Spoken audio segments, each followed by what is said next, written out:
Assalamualaikum warahmatullahi wabarakatuh. Alhamdulillahirabbil alamin. Asyhadu alla ilaha illallah wa asyhadu anna Muhammadar Rasulullah.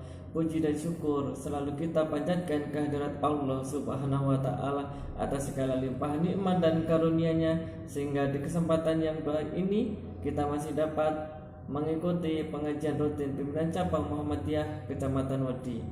Baiklah, tak lama-lama kita berbincang, langsung saja kita akan menyaksikan tausiah rutin pimpinan cabang Muhammadiyah Kecamatan Wedi ini yang akan disampaikan oleh beliau Bapak Suyatno SAG. Selamat menyaksikan. Assalamualaikum warahmatullahi wabarakatuh. Innal hamdalillah nahmaduhu wa nasta'inuhu wa nastaghfiruh wa na'udzu billahi min shururi anfusina wa min sayyiati a'malina. May yahdihillahu fala mudilla lahu wa may yudlil fala hadiyalah. Wa asyhadu an la ilaha illallah wahdahu la syarika lah. Wa asyhadu anna Muhammadan abduhu wa rasuluhu wa la nabiyya ba'dah. Allahumma salli wa sallim wa barik ala Muhammadin wa ala alihi wa sahbihi ajma'in. Amma ba'du. Saudaraku kaum muslimin rahimakumullah. Seorang muslim yang baik tentu akan bersemangat untuk memperbanyak ibadah dan amal soleh. Namun ada hal yang sangat penting untuk diperhatikan, yaitu ibadah yang dilakukan haruslah memenuhi syarat-syarat diterimanya amal. Ada dua pilihan, amal yang banyak atau amal yang diterima Allah. Saudaraku kaum muslimin rahimakumullah, tidak diragukan lagi bahwa jawaban dari pertanyaan di atas adalah amal yang banyak sekaligus diterima Allah.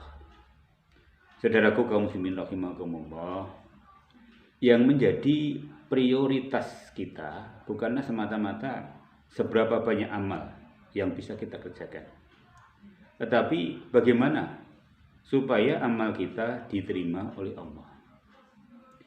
Ada beberapa syarat agar amal diterima Allah. Yang pertama, ikhlas.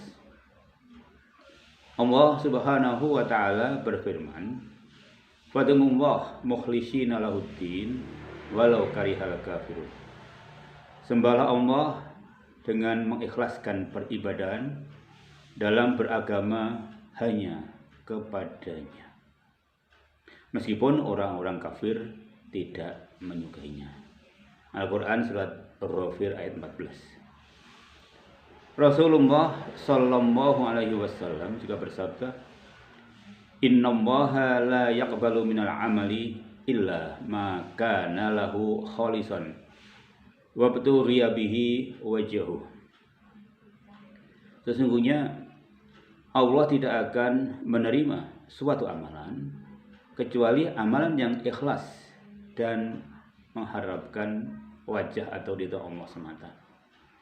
Hadis riwayat An-Nasa'i nomor hadis 3140. Dan masih banyak ayat-ayat Al-Quran dan Al-Hadis yang lain yang menjadi dalil tentang wajibnya ikhlas dalam beribadah kepada Allah. Saudaraku kaum muslimin rahimakumullah, begitu penting keikhlasan dalam beribadah. Bahkan ketika suatu amalan tidak didasari keikhlasan, justru akan menjadi petaka bagi pelakunya. Oleh karena itu, kita wajib untuk senantiasa menjaga dan mengoreksi niat-niat kita ketika kita akan sedang dan telah melakukan suatu ibadah. Apabila datang perasaan agar kita dipuji orang, kemudian kita juga riya, takabur, sum'ah, agar amalan kita didengar manusia, agar mendapatkan kedudukan, jabatan, pangkat, dan lain-lain, waspadalah saudaraku. Itu amat gawat dan berbahaya.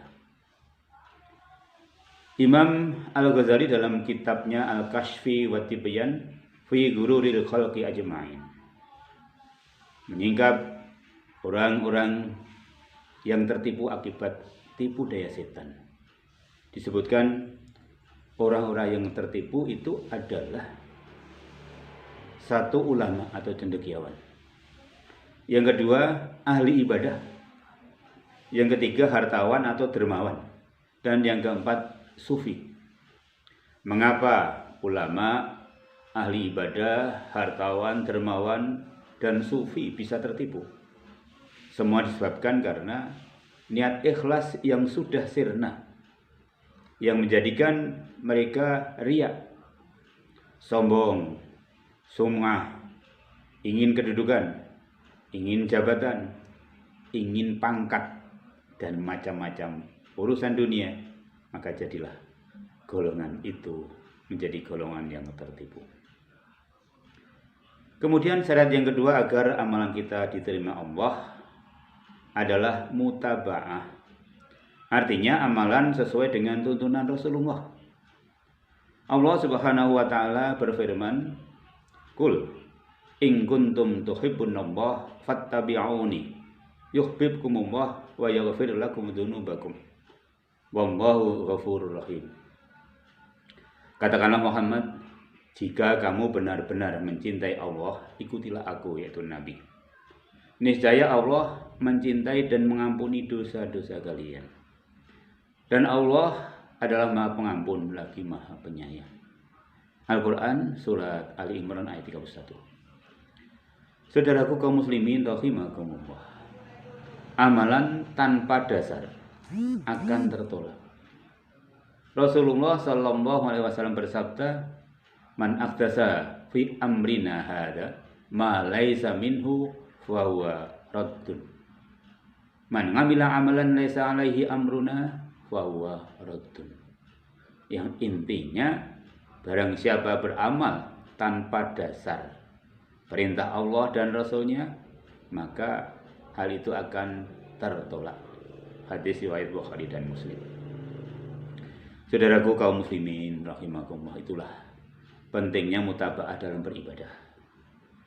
Bahkan ketika suatu amalan tidak ada contoh dan bimbingan dari Rasul, atau tata caranya tidak sesuai dengan tuntunan dan teladan dari beliau, maka amalan tersebut tidak akan diterima di sisi Allah. Oleh karena itu, kita wajib mendasari setiap amal dan ibadah kita dengan ilmu dan dasar yang jelas. Berhati-hatilah dengan perkara bid'ah dalam agama, yaitu suatu metode dalam beragama yang diada-adakan, yang menandingi syariat, dan tujuannya melakukan metode itu adalah berlebihan dalam ta'abbud atau beribadah kepada Allah. Saudaraku kaum muslimin rahimakumullah, suatu amalan yang tidak didasari ikhlas dan mutaba'ah, maka selama-lamanya tidak akan diterima oleh Allah Subhanahu wa taala. Maka dalam mengisi berbagai macam ibadah, hendaknya kita juga bertanya kepada diri kita sendiri, apakah ibadahku sudah sesuai dengan tuntunan Rasulullah? Apakah wuduku, salatku, zakatku, puasaku sudah benar sesuai yang dijanjikan Rasulullah? Hanya diri kita sendiri yang bisa menjawab pertanyaan ini. Untuk itu hendaknya kita terus belajar dan terus belajar dengan bersungguh-sungguh menuntut ilmu agama. Insya Allah, Allah akan memberikan kita kemudahan untuk bisa beramal dengan ikhlas dan sesuai dengan sunnah Rasulullah Muhammad sallallahu alaihi wasallam. Semoga Allah Subhanahu wa taala senantiasa membimbing kita supaya bisa beribadah dengan keikhlasan dan sesuai dengan tuntunan Rasulullah sallallahu alaihi wasallam. Amin ya rabbal alamin. Wabillahi taufiq wal hidayah. Wassalamualaikum warahmatullahi wabarakatuh.